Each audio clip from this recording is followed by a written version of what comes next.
Hi guys, it's week 5, so welcome again to another one of my fantasy football prediction videos. Let's get into it with me versus Brad. So it's a tough week for Brad. He's got 4 players on a bye so far, which is forcing his hand on some of his decisions. I'm sure he would have preferred to have benched Eckler this week, with Gordon coming back and he's going to be splitting some of his carries. But I think the lack of availability has kind of decided Brad's team for him. Interestingly, Brad and I have the same issue at the moment with our wide receiver. Our number one wide receiver, Nuke in my case, and Thomas in his. They've both only scored touchdowns in one of their 4 games so far. Hopefully this trend ends for one of us this week. Hopefully me. And I'm backing myself to get the W here. We're going to make the Jags Panthers our game of the week to watch. So let's move on to Ryan v Mo. Mo being 10 hours ahead right now, he hasn't spoiled any of the 6 o'clock games for us, so thank you for doing that, Mo. His Thursday night as well went very well. He got 26 points coming from his 2 starters. Ryan will be playing the Eagles D, against Luke Falk this week. It seems like the Jets have decided that having a man die on live television isn't a good idea, even though I think we can all agree that would be fascinating to watch. So we're just going to settle with a very inexperienced QB up against a very experienced defense. I think this one is going to be Ryan's game to win.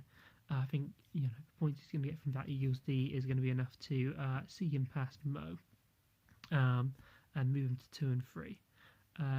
Tune into that Eagles Jets game anyway. Even like I said, even if you don't get to see a man die on TV, still worth a watch, I think. Tom v Andy. Wilson, I think, has put Andy in a great position after his Thursday night game. Although Carson has made sure Tom definitely isn't out of contention yet. Tom is having issues with his roster being quite thin at wide receiver at the moment. He's banking on Juju, being fully healthy and able to do everything, despite his toe injury that's been nagging him for the last few weeks.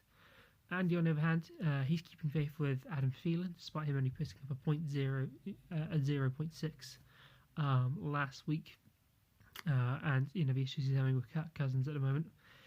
He can't afford another week like this week if he's going to beat Tom. But I think it's going to be a close one, and I think Tom's choice of kicker, whoever he might be, could be the deciding factor in this one. So I'm going to back Tom to win this week. Make sure you guys watch that Tampa Saints game, as you both have 2 players going in that one. Let's move on to Ian v Tread. Incredible start for Ian with Cooper Cup. Difficult to see how he doesn't win this one and whoop Stu's newlywed ass this week. Not only do the Vikings run game go through Dalvin Cook at the moment, so there's a passing game at the moment, as we discussed with the earlier issues with Kirk Cousins trying to find his wide receivers. Last week he led his team with 8 catches. Christian McCaffrey on the other side for Stu, having a tremendous year, doing everything we thought he could do and a little bit more.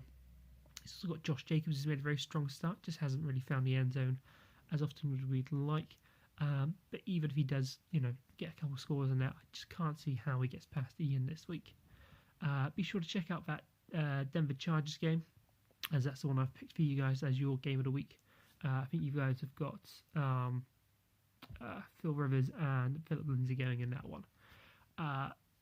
Let's move on to the last one, which is going to be Tris v Phil. Actually, I think genuinely that missed kick at the end of the game by Greg Lille could be the deciding factor in this one. I think it could come down to fewer than 4 points. Phil is sticking with Brady this week, despite him only putting up 3.7 points last week against the Bills, which is still some. Even though he did that, he still managed to get the win. Phil last week.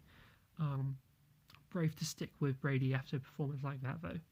I don't think anyone's going to be too shocked if Patrick Mahomes outscores him this week. And I think, assuming that Brady can put together a slightly better performance, I reckon this one could be one of the highest scoring matchups of the week. For when you do the combined points for both teams.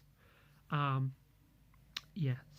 I think when you look at the rest of that roster, it is just screaming touchdowns with all the skill position players. I'm calling for a Phil win here. Make sure you watch that Buffalo and Tennessee game. That's going to be your game of the week to watch. Guys, have a good week 5, and I will see you next week.